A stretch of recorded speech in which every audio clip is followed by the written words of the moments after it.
This story is taken from the Cocaine Bear movie, but with another vision. Please support us. Subscribe, like, share, and comment if you like the story. The day started like any other for the small-town airport employees. They greeted the pilots and loaded the cargo onto the planes with practiced ease. But this time, the cargo wasn't exactly legal. They were unaware that this would be the beginning of a horror story that would shock the entire state.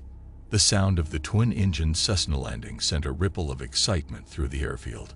It was a strange sight. The plane looked old, but its engines hummed like new. The pilot, a man named Ben, stepped out of the cockpit and handed a clipboard to the airport manager, Larry. Larry signed the form and looked over at the pallets of plastic-wrapped packages waiting to be loaded onto the truck. "Something seems off," Larry muttered as he walked over to the plane. "What do you mean?" Ben asked, wiping sweat from his forehead. "I don't know," Larry said, scratching his chin. "It's just a feeling. You know how it is." Ben shrugged and looked at the other workers loading the plane. They were all strangers to him, but he didn't care. He had a job to do, and he was going to do it. The loading process went smoothly, and the plane was soon airborne. The plan was to fly low and undetected until they reached their destination. But the weather had other plans. A thick fog rolled in, and the visibility dropped to almost zero. Ben struggled to keep the plane steady, but it was too late.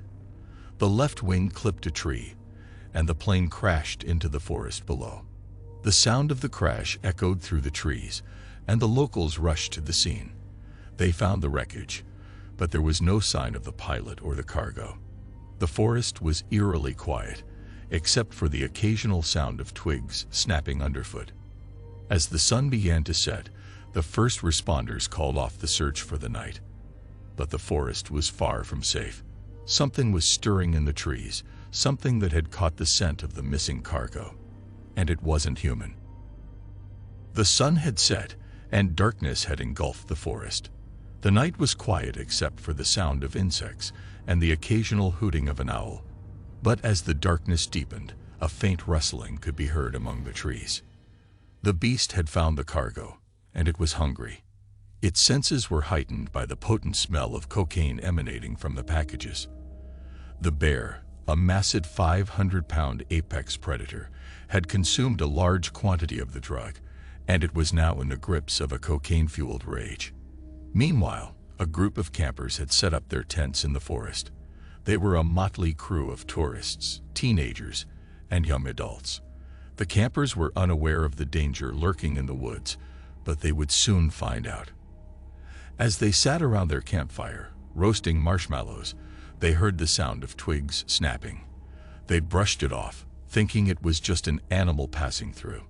But then they heard it again, louder this time. It was coming from all directions. Suddenly, the bear burst through the trees, snarling and drooling. Its fur was matted with dirt and blood, and its eyes were crazed with hunger. The campers were frozen in fear, unable to move or even scream. The bear charged towards them, its massive paws pounding the ground. It lunged at the nearest camper, a teenage boy named Jake. But before the bear could reach him, a gunshot echoed through the forest. It was a cop, one of the few in the small town. He had been patrolling the forest, trying to find any trace of the missing cargo. He had stumbled upon the campsite just in time to save the group from the raging beast. The bear retreated back into the woods, leaving the campers shaken and terrified. The cop introduced himself as Officer Johnson and warned them to leave the forest immediately. He told them that there was something dangerous lurking in the woods, but he couldn't divulge any more information. As the campers packed up their gear and left the forest, Officer Johnson stood guard, his gun at the ready. He knew that the danger was far from over. The bear was still out there, and it was high on cocaine. The next morning, the news of the bear attack spread like wildfire through the small town. The locals were shocked and terrified, and rumors began to circulate about what was really going on in the forest. Officer Johnson knew the truth, but he couldn't reveal it to the townspeople. He had been tasked with finding the missing cargo, and he was determined to do so before anyone else got hurt. As he searched the forest, he stumbled upon a strange sight. There was a clearing in the woods, and in the center of it was a pile of plastic-wrapped packages. It was the missing cargo. But something was off. The packages had been torn open, and the contents were scattered all around. It was clear that the bear had found the cocaine and had consumed most of it. Officer Johnson knew that the bear would still be out there, looking for more cocaine. He had to find a way to capture the bear and keep it away from the townspeople. Meanwhile, a group of criminals had also heard about the missing cocaine. They had been tracking the drug runners for weeks, hoping to steal the cargo and make a quick buck. When they heard about the bear attack, they saw an opportunity. They made their way to the forest, armed with guns and a plan. But they were not alone. The oddball group of cops, criminals, tourists, and teens had all converged on the forest, each with their own agenda. As the sun began to set, the group split up to search for the bear and the missing cocaine. Officer Johnson knew that the bear was dangerous, but he was more worried about the criminals. He knew that they were armed and dangerous, and they would stop at nothing to get their hands on the cocaine. Suddenly, he heard a gunshot in the distance. He ran towards the sound, his gun drawn. When he arrived at the scene, he saw the criminals standing over a wounded bear, ready to finish it off. Officer Johnson knew that he had to act fast. He aimed his gun at the criminals and ordered them to drop their weapons. They hesitated for a moment, but then they complied. Officer Johnson arrested them and confiscated their guns. As he looked down at the wounded bear, he knew that this was only the beginning. The cocaine had unleashed a primal rage in the animal, and it would stop at nothing to get more. The forest was no longer safe, and the townspeople were in grave danger. The group was now more divided than ever. Officer Johnson had taken the criminals into custody, but the tourists and teens were still searching for the missing cocaine. They believed that they could find it before the bear did, and make a fortune. As night fell, the group started to realize the true danger they were in. The bear was still out there, and it was getting closer. They could hear its growls in the distance, and they knew that it was only a matter of time before it found them. They tried to make a run for it, but the forest was dense and the darkness was disorienting.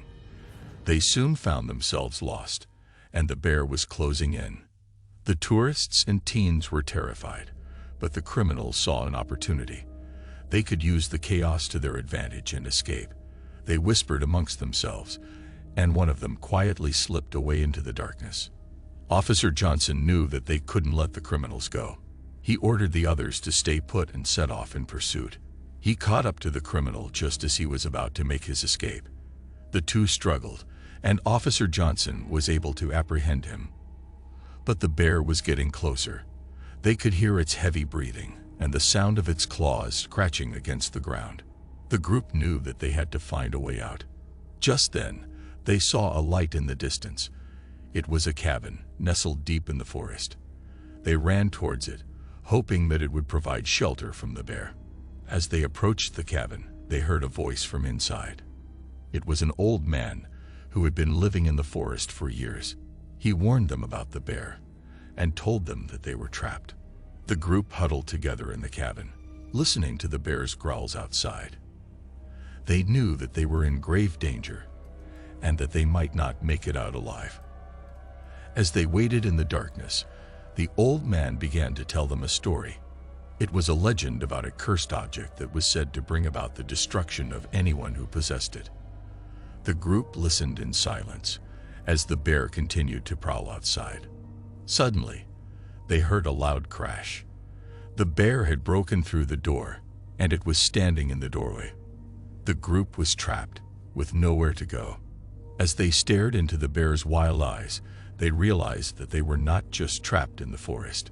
They were trapped in a nightmare. The group was paralyzed with fear as the bear stood in the doorway, its eyes locked on them. They could feel its hot breath on their faces, and they knew that they were out of options. Suddenly, the old man spoke up. He told them about the cursed object, and how it was said to bring about destruction to anyone who possessed it. He claimed that the missing cocaine was the cursed object, and that it had been responsible for the bear's erratic and violent behavior. The tourists and teens were skeptical, but the criminals were intrigued. They thought that they could use the curse to their advantage and escape. They demanded that the old man tell them more about the curse. The old man hesitated, but eventually he told them everything he knew. He revealed that the curse could only be lifted if the object was returned to its rightful place, a sacred burial site deep in the forest. The group was skeptical, but they knew that they had nothing left to lose. They decided to take a chance and try to lift the curse. As they made their way through the forest, the bear continued to stalk them. It was clear that it was not going to let them go without a fight. The group was on edge, and tensions were high. The criminals were growing increasingly desperate, and the tourists and teens were beginning to realize the true danger they were in. As they approached the burial site, they could feel a sense of unease in the air. The forest was silent, and they could hear the sound of their own heartbeats pounding in their chests. Suddenly, the bear appeared, blocking their path. It was clear that it was not going to let them get to the burial site. The group was out of options. They knew that they had to fight or die. They rallied together and made a plan. They armed themselves with whatever they could find, and they charged at the bear. The battle was fierce, and the bear was strong, but the group was determined. They fought with everything they had, and in the end, they were able to overpower the bear. As they stood over the defeated bear, they felt a sense of relief. They had survived the night, and they had lifted the curse.